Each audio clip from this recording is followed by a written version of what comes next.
Hi, everybody. I am going to tell you guys a story.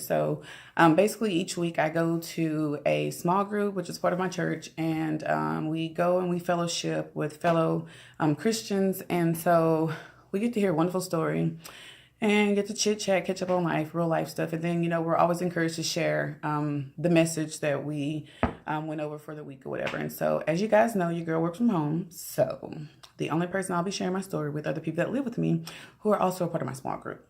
And I talk to pretty much the same people each day. So, I'm always sharing my stories with them. So, I figured this time I would share my story with more people. And so, what I'm going to do is share the story with you that we covered this week. And I can't remember what it was called. I would look it up, but that's not important. It's I do know what it comes from. It comes from the book of Luke, chapter 8, verses 22 through 25. And it's a really simple story. So it is going to be a little theatrical, just a little disclaimer. Okay, so this is how, as I'm listening to this story, I'm envisioning myself if I was like there during these times, what this would have been like, or even just modernizing this as into the things that we go through today. So here's a story about a man named Jesus. I'm just kidding. So basically the disciples and Jesus are like, the disciples are like, oh, we want to go to the other side of the lake. Now, why would they choose to go to the other side of the lake? I'm not sure. But they want to go to the other side of the lake. So Jesus was like, cool, bet, let's go. So, they get the boat together, and then they all of a sudden, they get the boat together and they go out there in the water, and Jesus is like, y'all, I'm going to take a nap. Okay, now, me personally, this is where I begin to question where we going with this, because I didn't understand that Jesus need naps. Like, I don't know if Jesus was resting up because he was getting ready to start doing his fasting for his 40 days, 40 nights, and the disciples didn't know. But I don't understand why this heavenly divine creature is going to need to take a nap while we on this boat just to go across the lake. But anywho, back to the story. So they on the boat or whatever, and so a storm comes, right? So a storm start coming, it's like a real bad storm. I'm pretty sure this is like, it's like a real bad storm because, like, it's one thing to storm on land, but it's a totally different thing to be storming, like, on the water. Like, that has to be scary. So a bad storm comes, and so the disciples are, like, frantic, and they're like, oh, my gosh, oh, my gosh, oh, my gosh, what are we going to do? And the boat starts being overtaken by all this water, and the water is rising, meaning that somewhere along the line, these disciples was trying to figure some stuff out. And then somebody goes, hold on, we missing somebody. Where's Jesus?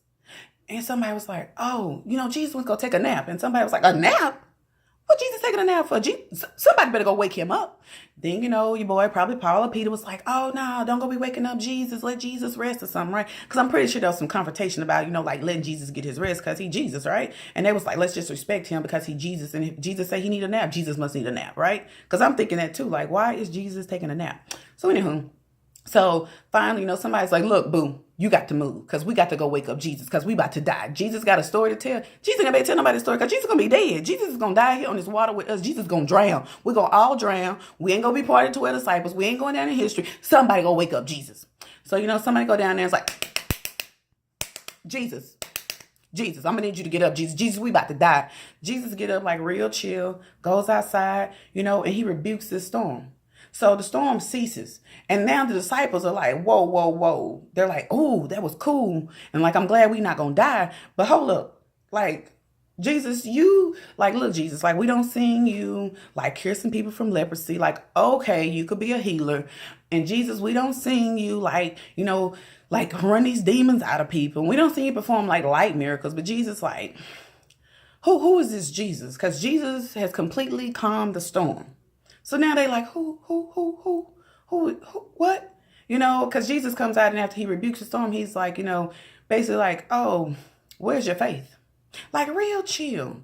Like, Jesus, what do you mean where my faith at, Jesus? It's storming outside, okay? We on a boat. We about to drown. It's water everywhere. And you want to know where my faith is? Jesus, this is not a faith, like, this is not time for a faith conversation. This is not a time for a life lesson, Jesus. We was about to die. Okay, we was in real trouble, Jesus. We didn't just come wake you up because we was bored. Jesus, there is water on the boat. Okay, so we really needed you, Jesus. So Jesus, he all cool and stuff. And he's like, who is this man, that even calms the storm, command the storms be, all this other stuff. So in my mind, I'm envisioning, of course, I already told you, like, for one, why Jesus sleep? Okay, I don't know. I didn't get an answer to that. Okay, if one of y'all got an answer for that, let your girl know. Because I'm really concerned as to why Jesus went to sleep. Okay, but this is what I got out of it. This is my take. Sometimes in life we we want to do things. We want to go somewhere. We want to go to the other side. We can just see where we're going. In our mind, we're like, this is what I want to do. And Jesus, or God, however you prefer, however you refer, be like, okay, cool. Let's go. Now, see, man, with our lenses, with our eyes, you know what I mean? Because Jesus got them heavenly eyes. You know what I'm saying? Like, Jesus was like a meteorologist for meteorologists, right? So Jesus knew a storm was coming, which I thought was pretty petty. Because I don't understand how Jesus let them disciples get out there on water and he knew a storm was coming, didn't tell nobody. Didn't go have the nurse go down and take a nap. But anywho, that's another chapter, okay? So sometimes in life, we feel like we want to go somewhere and we got to mention what we want to do. And God be like, that's cool. Go ahead. I'm going to be with you, but I'm going to be over here resting for a second while you figure this out, right? So while you figure that this might not have been the greatest idea. So just like the disciples, we go into these situations and we go across and we can't foresee the storm, but God knows and he allows us to walk into these storms, right? And my take from this is that as we're going into those storms, not even knowing, but immediately when it began to storm, because you have to know from the story that the disciples tried to solve this problem because water is about to overtake the boat. They're about to drown. Like, if it's just raining, you ain't about to drown. Okay. And I'm pretty sure they don't saw a storm before. I'm pretty sure, because old Noah, he had the whole little ark thing and all this other kind of stuff. So I'm pretty sure they heard that story because it's like Old Testament. So like we in New Testament here, right? So I'm pretty sure they don't see rain before. So they had to try to solve this as we do, as we have problems and we begin to try to solve them. And then as the water began to rise and we're trying to do this and we're trying to do this, we're trying to do this, we're trying to do that. Then all of a sudden we're like, oh God, what do I do? What do I do? What do I do? What do I do? And the first thing we say is, oh God. And then we say, oh, what do I do? What do I do? What do I do? What do I do? Well, the first thing you should do is go back to the very first statement you said, oh my God, you're right. My God, call on him. Okay. Like the disciples went in there like, hold up. Somebody was like, oh, Jesus, sleep. Wake him up. Go and wake him up. Okay. Because this is not the time. Sometimes we get into situations and we are drowning. You need to go like activate your like Tyrannosaurus type powers like Jesus. Like the disciples was like rolling with Jesus. Do you understand the concept of that? Like, do you understand how deep that is? Like the disciples were literally on the boat with Jesus. Like, we roll with Jesus, but we don't physically roll with Jesus, but we be rolling with Jesus. And this is a great example of how we roll with Jesus, and yet we'll question him after he does something, after he performs. Like, they tripping and they go and get him and wake him up, and he comes and he rebukes his storm, and then they're like, who is he? You already knew who you was rolling with before you pulled out your trump card. He already knew you was going to go into a storm. He's going to take care of it. And that's what we have to understand is that when we go into these storms, what I encourage each of us to do, including myself, primarily myself, because I give out great advice. Anybody that knows me know I can give you some real life advice and I can help you get your life. But your girl be struggling with hers sometime. And that's just real. Because I spend my time as a caretaker trying to take care of everybody else. And then I be like, you got this, Nan. And people be assuming I be having myself together all the time, but your girl don't. Your girl be tripping. So give it over. In the very beginning, we need to begin to make Jesus an overlay constantly in everything that we do. We need to make our Heavenly Father like an overlay in what we do. Like, Jesus, should I leave the house at 7:45 or should I leave at 7:43?